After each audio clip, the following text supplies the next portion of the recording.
Hello, Active Sage here on the Sage channel, and today I'm here to show you guys three little ships. Now, all these ships are drones, all these ships are fighters, and all these ships have the same art style. I've named them basically, the very basic simple idea of what they are. This one over here sort of has a diamond shape, or in fact, it's actually a bit of a square from here, but the way it's built doesn't line up perfectly with the grid, of course, because the grid is as such as this, so I'm calling it the Diamond Fighter. This one is the Cylinder Fighter, because it's basically a cylinder if you were to round its edges off. And then this one here is the Solar Fighter, just because it's a similar build to this, except for it has, of course, solar power on it, and if I was actually flying inside, it has batteries. Now, I'll get to that in a minute. Now, the basic systems on these ships are all the same, so if I was to go ahead and grab this ship and bring it up here, and very quickly, even shutting off symmetry, cut away part of the ship here, and just cut our way into the insides of this ship, like I've done right here, and actually go ahead and rotate this out with the sun shining into there so we can actually see what we're doing.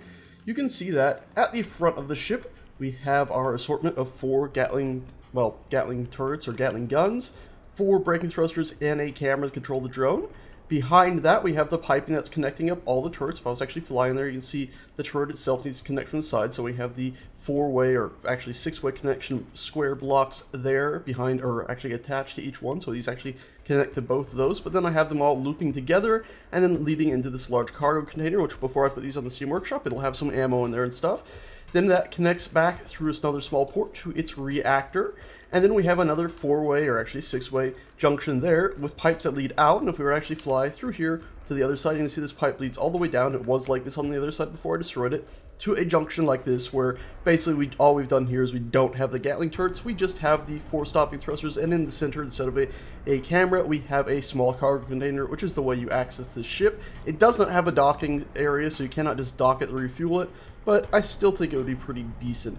And then if we look all the way at the back, it just connects up to, well, nothing really. There's its antenna right at the back to allow it to communicate, but there's actually no piping in that. Now, the reason this does have a bit of a bulge here, though, after it comes back from here, is because we have our remote control block stuck hidden right in here, so it's kind of the most armored thing in the ship.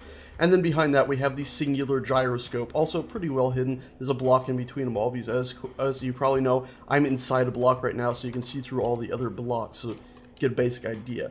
And all the ships are basically built with the same idea. So if I was to go ahead and take this ship and copy it up here and cut it open, you would see pretty much the same thing on the inside. So there you go, I've cut this one open too, and like I said, pretty much exactly the same thing on the inside. Gatling against the piping. In fact, it is the same thing because I copied and moved these ships about. The solar one's a bit different. But in the end, the only thing that's really different about it is instead of a reactor here, we have pipes going straight through the center to connect this cargo container to the pipe junction here, and then we have 2 batteries on either side of that. I'll show that in a minute. I just wanted to show you guys the interior, just so you know that these ships are pretty much all the same on the inside. The exterior of the Diamond one here actually has equal propulsion in every direction, even though the interior of it isn't exactly symmetrical in every direction. The exterior most definitely is. Of course, we have the 4 thrusters that you can very simply see at each of the different directions, but on the actual triangular bits that we have here, we got another 3 thrusters, 1 for each direction, and of course those are on each of the different sides, so you end up with a fair amount of thrust actually. So if I was to really quickly go ahead and delete these up here, that way I'm not accidentally taking control over them, and we're going to go into here, we're going to select our Diamond Fighter and actually take control over it. You can see that, I need to switch to F9 mode, that way I can control it while still in Spectator. You can see that it actually handles pretty well. It's not the fastest thing in the world, but I think for a survival ship, it's pretty good. Because what I'm doing with these ships is I'm actually going to be uploading them to the Steam Workshop as exploration ships. Basically what the devs asked for quite some time ago. I think they're still accepting a few of them. That's why I built these. I wanted a few ships up there with a similar art style. I'm going to be having a second wave of these. It'll probably be like mining ships or whatnot, or designed to carry small amounts of loot around. Pretty happy with it, but as you can see, it actually maneuvers pretty well, even though it's only got these small thrusters. And if I was actually going to its camera view, you can see it works pretty well to move about. Now, there is one huge problem I have, though, that I'm not going to be fixing, actually, and it's this. If you have epilepsy, brace yourself for a second. Yeah, I'm not holding that trigger down any longer. They all have that same issue. The only way I could really fix that is by putting the turrets farther out, which would block your view, or farther back, which means if you then turn while firing, you'll shear your ship to bits. So for now, we're just going to have to live with that, and if God almighty, if you're using one of these ships, be cautious when you pull the trigger. Second ship is this one here, the cylinder fighter, as I said, which is basically if you were to cut off these little golden wing things that stick out, it would then be sort of cylindrical. It's, I'm pretty happy with this ship. Its propulsion, believe it or not, is exactly the same as that ship over there. And in fact, all these ships have around the same poly count except for that one. And what I mean by poly count is, of course, remember for exploration ships, you have limited polys. So if you go to the info tab, you can see there on the left, this has 53,460, which is below the max you can have for small ships. And this one that we were flying a minute ago has much the same, at 54,000, actually a little bit more. So this ship would actually be a little bit faster, but it actually has exactly the same amount of thrusters in every direction, because the diamond ship we were just at, it had the 4 in the middle, and then 1 for each direction on the corner pieces, which there's 4 corner pieces that can face forward, so you have 4 thrusters there. There's a total of 8 thrusters in each direction, so you end up with the same thing here, where you get those 4 thrusters there facing that way. Well, down at the bottom, of course, we have the same thing, so it's actually got a total of 8 thrusters in each direction, including forward, because you see the 4 there, but you got little tiny ones hidden in there, which I'm pretty damn happy with. And of course, the front section here is exactly the same as the one we just saw. 4 thrusters, 4 Gatling turrets, and a camera. You can also see the fact that we have these nice cut-ins that run along the edges. That's something I didn't really point out on the previous ship. I mean, for more of the technical stuff. The ship actually has a lot of bumps and shapes in it just to sort of break it up and make it look nice. Whereas you can see that we do have these running lines that bump inwards that go all around all of the edges of the ship. A little darker area here that bumps out to sort of separate just this plane here from these sort of junction, big, hefty end points on this ship. I'm very, very happy with the way this looks. It's such a simple thing. Back to the cylinder we were just at, though.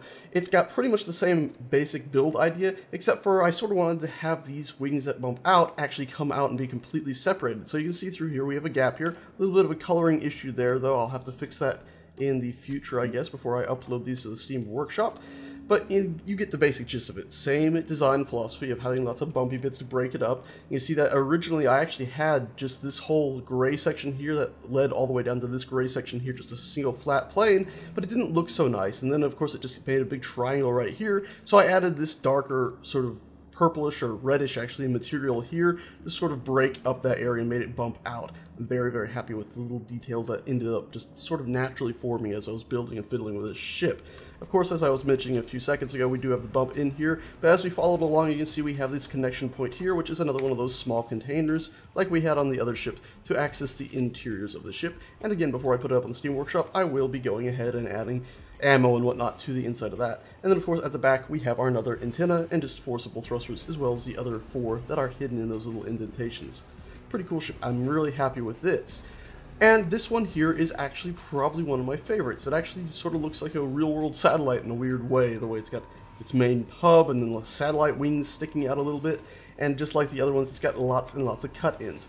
Not as many as that one we were just at when it comes to breaking up a large flat surface, but it's actually a much smaller ship. If we were to go ahead and look at its poly count, which on this one we actually do from the back instead of the top, and we click onto right, there we go, there, and look at its poly count, you can see it's only 35,000, whereas the others were both in the 50,000 marks. So this is actually a much smaller ship, even if it doesn't at first look like it. You can see we drag it up here and it's actually could fit inside the other one probably without too much trouble. And I've accidentally right-clicked there and deleted a few blocks. Oops.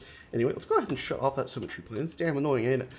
This ship on the inside is very similar to the other ones, as I've said, but if we were to actually go ahead and fly in here, you can see, same setup all the way to here, where, as I mentioned, we've gone ahead and removed the reactor, and then we just have batteries on either side of here. And you see they're nice and charged up right now. And then we have a junction pipe here that's supposed to, 4 or 6-way, and then that leads back to, well, it's supposed to lead back to a container. Something I have to tweak before I actually put this out there is I need to go ahead and reshift the containers to, I think they're just going to go right here.